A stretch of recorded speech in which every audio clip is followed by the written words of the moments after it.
संजय मुंडे यांच्या कंपनीतून निवडणूक काळामध्ये 10 लाख रुपये दिल्याचा खळबळजनक आरोप निलंबित पीएसआय रणजित कासले यांनी केला। वाल्मिक कराडच्या एन्काउंटरचे आदेश दिल्याचे पुरावे असल्याचंही त्याने म्हटलंय। विनायक मेटेंचा वारसा चालवण्याचा निर्धार डॉक्टर ज्योती मेटेंनी केला। पराभवाने शिवसंग्राम खचणार नाही असं देखील त्यांनी म्हटलंय। शिवसंग्राम भवनामध्ये त्यांनी कार्यकर्त्यांना मार्गदर्शन करताना स्थानिक स्वराज्य संस्थांच्या निवडणुका ताकदीने लढण्याचं आवाहन केलंय।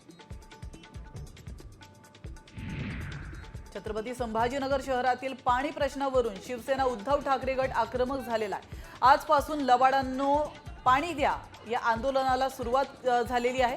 आंदोलनाच्या सुरुवातीला छत्रपती संभाजीनगर शहरामध्ये जाणाऱ्या सर्व प्रमुख रस्ता आणि तोरण बांधत रास्ता रोको करण्यात आला।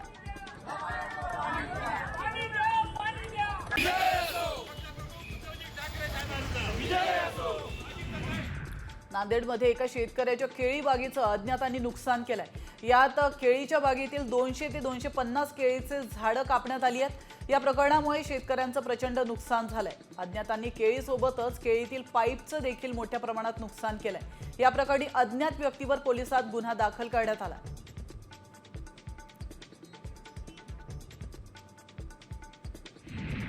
धाराशिवमध्ये येडेश्वरी देवीच्या पालखीची महापूजा त्याचप्रमाणे महाआरती देखील करण्यात आली।